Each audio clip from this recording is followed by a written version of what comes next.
Friends, welcome back to my channel. Hope ನೀವೆಲ್ಲ ಚೆನ್ನಾಗಿದ್ದೀರಿ ಅಂದ್ಕೊಂಡಿದ್ದೀನಿ. ನಾನು ನಿಮ್ಮ ಪ್ರೀತಿಯ ಕಲ್ಪನಾ ವಸಂತ್. ಇವತ್ತಿನ ಈ ವಿಡಿಯೋದಲ್ಲಿ ನಾನು ನಿಮಗೆ ನಮ್ಮ ಮನೆಯಲ್ಲೇ ಇರುವಂತಹ ಮೇಕಪ್ ಐಟಮ್ಸನ್ನು ಉಪಯೋಗಿಸ್ಕೊಂಡು 10 to 15 ಮಿನಿಟ್ಸಲ್ಲಿ ಪಾರ್ಲರ್ ಥರ ಯಾವ ರೀತಿ ನಾವು ಮೇಕಪ್ ಮಾಡ್ಕೋಬೇಕು ಎಂಬುದನ್ನು ತೋರಿಸ್ಕೊಡ್ತಾ ಇದ್ದೀನಿ. ಮೇಕಪ್ಗೆಲ್ಲ ಸೇರಿ ಒಂದು 100 ರೂಪೀಸ್ ಒಳಗಡೆನೇ ಖರ್ಚಾಗ್ಬೋದು ಫ್ರೆಂಡ್ಸ್. ನಮಗೆ ಅದಕ್ಕಿಂತ ಮೇಲೆ ಖರ್ಚಾಗೋದಿಲ್ಲ.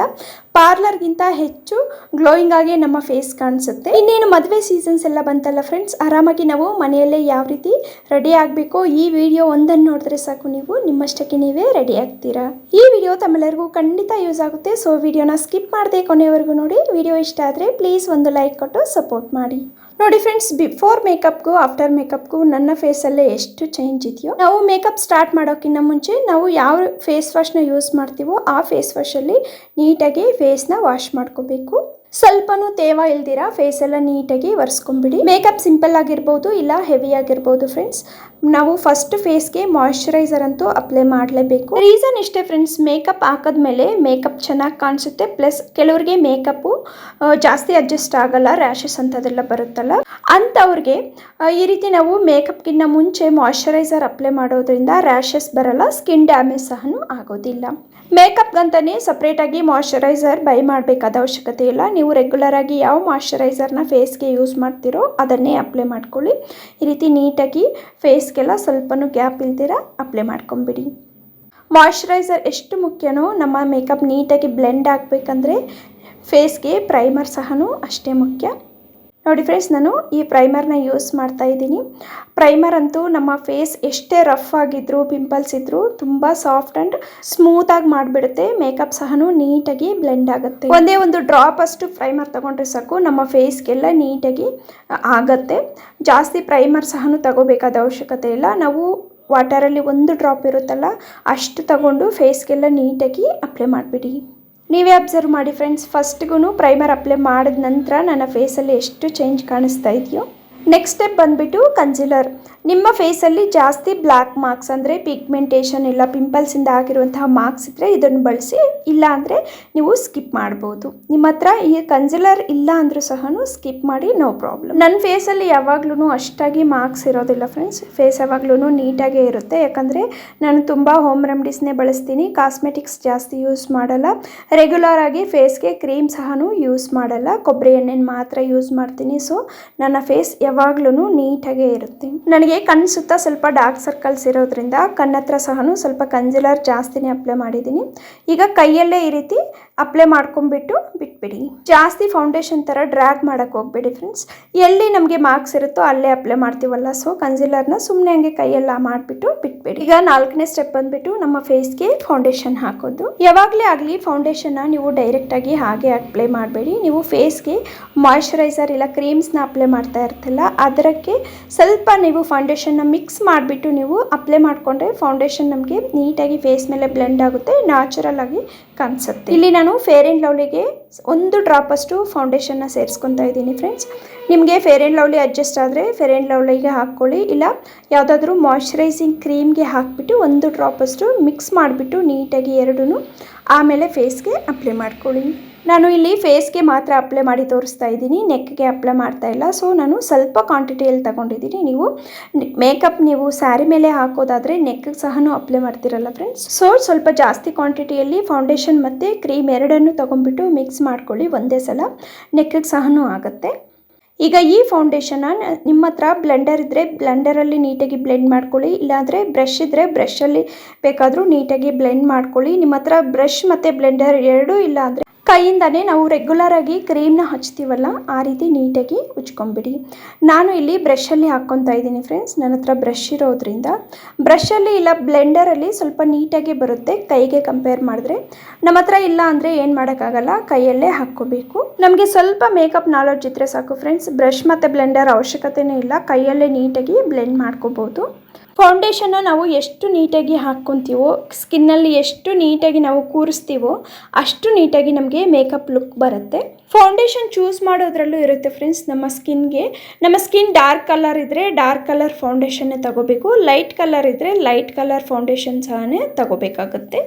ನಾವು ಆಪೋಸಿಟ್ ಸೈಡ್ ತಗೊಂಡ್ರೆ ಒಂಥರ ಬೂದಿ ಬಳ್ದಂಗೆ ಇರುತ್ತೆ. ಇನ್ನು ಫೌಂಡೇಶನ್ ಎಲ್ಲ ಮುಗ್ದಾದ್ಮೇಲೆ 5th ಸ್ಟೆಪ್ ಬಂದ್ಬಿಟ್ಟು ಕಾಂಪ್ಯಾಕ್ಟ್ ಪೌಡರ್. ನಮಗೆ ಮೇಕಪ್ ಹೆವಿ ಆಗಿರಬಾರ್ದು, ನ್ಯಾಚುರಲ್ ಆಗಿ ಕಾಣಿಸ್ಬೇಕು ಅನ್ನೋರು ಕಾಂಪ್ಯಾಕ್ಟ್ ಪೌಡರ್ನ ಲೈಟಾಗಿ ಹಚ್ಕೊಳ್ಳಿ, ಆಗ ತುಂಬ ನ್ಯಾಚುರಲ್ ಆಗಿ ಕಾಣಿಸ್ತೀವಿ. ಇಲ್ಲ ನಮಗೆ ಹೆವಿ ಮೇಕಪ್ಪೇ ಚೆನ್ನಾಗಿ ಕಾಣಿಸುತ್ತೆ, ನಮಗೆ ಇಷ್ಟ ಸಹನು ಅನ್ನೋರು ಕಾಂಪ್ಯಾಕ್ಟ್ ಪೌಡರ್ನ ಫಸ್ಟ್ ಒಂದ್ಸಲ ಅಪ್ಲೈ ಮಾಡಿಬಿಡಿ ಲೈಟಾಗಿ, ಆಮೇಲೆ ಇನ್ನೊಂದು ಸಲ ಅದ್ರ ಮೇಲೆ ಅಪ್ಲೈ ಮಾಡಿಕೊಂಡ್ರೆ ಕಾಂಪ್ಯಾಕ್ಟ್ ಪೌಡರ್ ನೀಟಾಗಿ ಅಪ್ಲೈ ಆಗುತ್ತೆ, ಬೂದಿ ಬಳ್ದಂಗೆ ಕಾಣಿಸೋದಿಲ್ಲ. ಈಗ ಮಾಡಿರುವಂತಹ ಮೇಕಪ್ ಎಲ್ಲ ಒಂದು ಸೈಡ್ ಆದರೆ ನಾವು ಈಗ ಮಾಡೋವಂತಹ ಮೇಕಪ್ ಇನ್ನೊಂದು ಸೈಡ್ ಅಂತಲೇ ಹೇಳ್ಬೋದು ಫ್ರೆಂಡ್ಸ್. ಯಾಕಂದರೆ ನಮ್ಮ ಐಸ್ ಮತ್ತು ಲಿಪ್ಸ್ ಚೆನ್ನಾಗಿ ಕಾಣಿಸಿದ್ರೇ ನಾವು ಮಾಡುವಂತಹ ಮೇಕಪ್ಗೆ ಒಂದು ಫಿನಿಶಿಂಗ್ ಮತ್ತು ಲುಕ್ ಬರೋದು. ನಾವು ಐಸ್ಗೆ ಎಷ್ಟು ಚೆನ್ನಾಗಿ ರೆಡಿ ಆಗ್ತೀವೋ ನಮ್ಮ ಮೇಕಪ್ ಅಷ್ಟು ಚೆನ್ನಾಗಿ ಕಾಣಿಸುತ್ತೆ ಫ್ರೆಂಡ್ಸ್. ಐ ಲೈನರ್ನ ನೀವು ಕಣ್ಣು ಮೇಲೆ ಲೈಟಾಗಿ ಅಂದರೆ ಒಂದೇ ಗೆರೆಯಲ್ಲಿ ಬೇಕಾದರೂ ಹಚ್ಕೋಬೋದು. ಇಲ್ಲ ನಮಗೆ ಹೆವಿ ಆಗಿರಬೇಕು, ನಮ್ಮ ಐಸ್ ತುಂಬ ಚೆನ್ನಾಗಿದೆ ಅನ್ನೋರು ಒಂದು 2-3 ಲೇಯರಲ್ಲಿ ಅಂದರೆ 2-3 ಲೈನ್ ಎಳೆದುಬಿಟ್ಟು ಅದನ್ನು ಮಿಕ್ಸ್ ಮಾಡಿಕೊಂಡ್ರೆ ನೀಟಾಗಿ ಕಾಣಿಸುತ್ತೆ. ಇಲ್ಲ ನಮಗೆ ಐಲೈನರನ್ನು ಹಚ್ಚೋದು ಅಷ್ಟು ನೀಟಾಗಿ ಬರಲ್ಲ ಅನ್ನೋರು ಕಣ್ಣು ಸುತ್ತ ಅಂದರೆ ಮೇಲೆ ರೆಪ್ಪೆ ಇರುತ್ತಲ್ಲ ಅದರ ಡೈರೆಕ್ಷನಲ್ಲಿ ಸ್ವಲ್ಪವಾಗಿ ಡಾಟ್ ಇಟ್ಕೊಂಡ್ಬಿಟ್ಟು ಎಲ್ಲವನ್ನು ನೀಟಾಗಿ ಸೇರಿಸ್ಬಿಡಿ ಕರು ಥರ, ಆಗ ಐಲೈನರ್ ನೀಟಾಗಿ ಕೂತ್ಕೊಳ್ಳುತ್ತೆ. ಫೌಂಡೇಶನ್ ಎಲ್ಲ ಹಾಕಿ ಮುಗಿಸಿದ್ದೀವಲ್ಲ ಫ್ರೆಂಡ್ಸ್, ಸೊ ನಾವು ಐಸ್ಗೆ ರೆಡಿ ಮಾಡೋವಾಗ ಸ್ವಲ್ಪ ನೋಡಿಕೊಂಡು ಅಂದರೆ ಕಾಡಿಗೆ ಅದು ಎಲ್ಲ ಆಚೆ ಈಚೆ ನಾವು ಸ್ಪ್ರೆಡ್ ಮಾಡ್ಕೊಂಡಿರ ನೀಟಾಗಿ ಕೇರ್ಫುಲ್ಲಾಗಿ ಹಚ್ಕೋಬೇಕು. ಈಗ ನಾವು ಐಬ್ರೋಸ್ಗೆ ಮತ್ತು ಐಲ್ಯಾಶಸ್ಗೆ ಮಸ್ಕರಾನೇ ಯೂಸ್ ಮಾಡಿಕೊಂಡು ಈ ರೀತಿ ಐಬ್ರೋಸ್ನ ಶೇಪ್ ಮಾಡ್ಕೋಬೋದು. ಐಲ್ಯಾಶಸ್ ಸಹನೂ ಇದರಿಂದನೇ ನೀಟಾಗಿ ಶೇಪ್ ತಕ್ಕೋಬೋದು. ಕೆಲವ್ರಿಗೆ ಬೇಸಿಕ್ಕಾಗಿ ಐಬ್ರೋಸ್ ಮತ್ತು ಐಲ್ಯಾಶಸ್ ತುಂಬ ಬ್ಲ್ಯಾಕ್ ಆ್ಯಂಡ್ ತಿಕ್ಕಾಗಿರುತ್ತೆ, ಬಟ್ ಕೆಲವ್ರಿಗೆ ಲೈಟಾಗಿರುತ್ತವಲ್ಲ ಫ್ರೆಂಡ್ಸ್, ತಿನ್ನಾಗಿರುತ್ತೆ ತುಂಬ, ಅಂಥವರು ಸ್ವಲ್ಪ ಜಾಸ್ತಿ ನೀವು ಮಸ್ಕರಾನ ತಗೊಂಡು ಹಚ್ಕೋಬೋದು. ಐಬ್ರೋಸ್ ಮತ್ತು ಐಲ್ಯಾಶಸ್ ತುಂಬ ತಿಕ್ಕಾಗಿರೋರು ಸ್ವಲ್ಪ ಲೈಟಾಗಿ ಮಸ್ಕರ ಹಚ್ಚಿದ್ರು ಸಹನೂ ತುಂಬ ಲುಕ್ಕಿಂಗಾಗಿ ಕಾಣಿಸುತ್ತೆ. ನಾನು ಐಸ್ಗೆ ಸಹನೂ ತುಂಬ ಲೈಟಾಗಿ ಮೇಕಪ್ ಮಾಡ್ತೀನಿ, ಹೆವಿಯಾಗಿ ಮಾಡಲ್ಲ. ಈಗ ಐಸ್ ಎಲ್ಲ ಫಿನಿಶ್ ಆಯ್ತಲ್ಲ ಫ್ರೆಂಡ್ಸ್, ಈಗ ಲಿಪ್ಸ್ಗೆ ನಾವು ಲಿಪ್ಸ್ಟಿಕನ್ನು ಹಚ್ಕೋಬೇಕು. ಲಿಪ್ಸ್ಗೆ ಲಿಪ್ಸ್ಟಿಕನ್ನು ಹಚ್ಚೋಕ್ಕಿಂತ ಮುಂಚೆ ಸ್ವಲ್ಪ ಲಿಪ್ ಬಾಮನ್ನು ಹಚ್ಕೊಳ್ಳಿ. ಯಾಕಂದರೆ ಲಿಪ್ಸ್ಗೆ ನಾವು ಲಿಪ್ ಬಾಮನ್ನು ಹಚ್ಚಿ ಆಮೇಲೆ ಲಿಪ್ಸ್ಟಿಕ್ ಹಚ್ಚೋದ್ರಿಂದ ಲಿಪ್ಸ್ಟಿಕ್ ಸ್ಮೂತ್ ಆ್ಯಂಡ್ ಸಾಫ್ಟಾಗಿ ತುಂಬ ಲುಕ್ಕಿಂಗಾಗಿ ಕಾಣಿಸುತ್ತೆ, ನೀಟಾಗಿ ಲಿಪ್ಸ್ ಮೇಲೆ ಲಿಪ್ಸ್ಟಿಕ್ ಬ್ಲೆಂಡ್ ಆಗುತ್ತೆ. ಕೆಲವ್ರಿಗೆ ಲಿಪ್ಸ್ಟಿಕ್ ಹಚ್ಚಿದ್ರೆ ಅಡ್ಜಸ್ಟ್ ಆಗಲ್ಲ, ಅಂಥವ್ರಿಗೆ ಈ ರೀತಿ ಲಿಪ್ ಬಾಮ್ನ ಹಚ್ಕೊಳ್ಳೋದ್ರಿಂದ ಯಾವುದೇ ರೀತಿಯ ಇರಿಟೇಷನ್ ಇರೋದಿಲ್ಲ ಫ್ರೆಂಡ್ಸ್. ನಾವು ರಿಮೂವ್ ಮಾಡೋವಾಗಲೂ ಅಷ್ಟೇ ಲಿಪ್ಸ್ಟಿಕ್ ನೀಟಾಗಿ ರಿಮೂವ್ ಆಗೋಗುತ್ತೆ ಮೊದಲು ನಾವು ಲಿಪ್ ಬಾಮ್ನ ಹಚ್ಚೋದ್ರಿಂದ. ನಿಮ್ಮ ಹತ್ರ ಬ್ರಷ್ ಇದ್ದರೆ ಬ್ರಷಲ್ಲಿ ಹಚ್ಕೊಳ್ಳಿ, ಇಲ್ಲ ಬೆರಳಲ್ಲೇ ಹಚ್ಕೊಳ್ಳಿ. ನಾವು ಬೆರಳಲ್ಲಿ ಹಚ್ಚೋಕ್ಕಿಂತ ಬ್ರಷಲ್ಲಿ ಹಚ್ಕೊಂಡ್ರೆ ಲಿಪ್ಸ್ ಮೇಲೇ ನೀಟಾಗಿ ಶೇಪ್ ತಗೊಂಡ್ಬಿಟ್ಟು ಹಚ್ಕೋಬೋದು. ಲಿಪ್ಸನ್ನ ಬಿಟ್ಟು ಆಚೆ ಕಡೆ ಅಂದರೆ ಸ್ಕಿನ್ಗೆ ಸ್ಪ್ರೆಡ್ ಆಗಲ್ಲ ಫ್ರೆಂಡ್ಸ್, ಬೆರಳಲ್ಲಾದರೆ ಸ್ವಲ್ಪ ಸ್ಕಿನ್ಗೆಲ್ಲ ಸ್ಪ್ರೆಡ್ ಆಗುತ್ತೆ.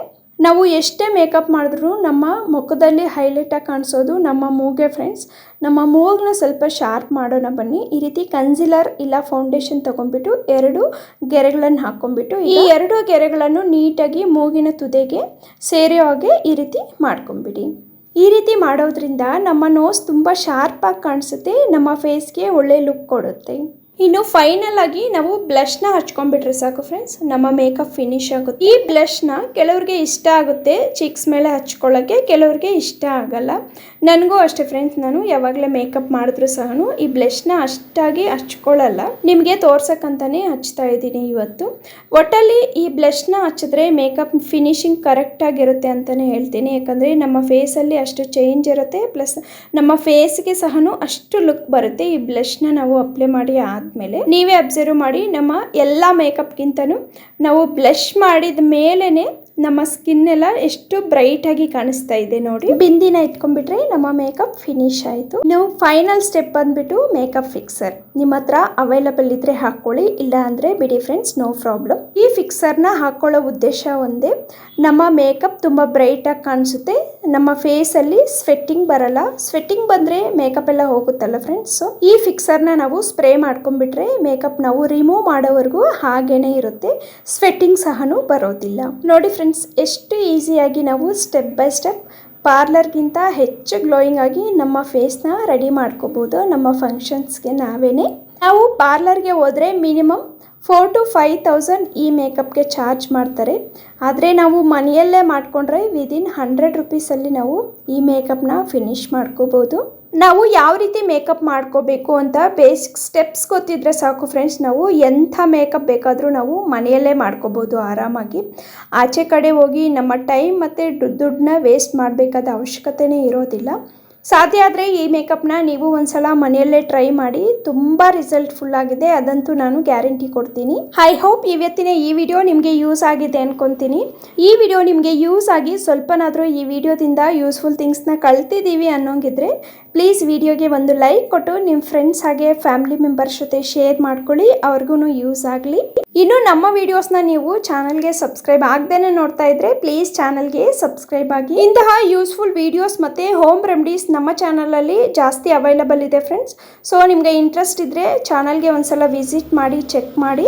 ಮತ್ತೊಂದು ಯೂಸ್ಫುಲ್ ವಿಡಿಯೋದೊಂದಿಗೆ ಮತ್ತೆ ಭೇಟಿಯಾಗೋಣ. ಅಲ್ಲಿವರೆಗೂ always keep smiling, stay healthy and stay happy. ಇವತ್ತಿನ ಈ ವಿಡಿಯೋನ ನೋಡಿದಂತಹ ತಮ್ಮೆಲ್ಲರಿಗೂ ನನ್ನ ಹೃದಯಪೂರ್ವಕ ಧನ್ಯವಾದಗಳು.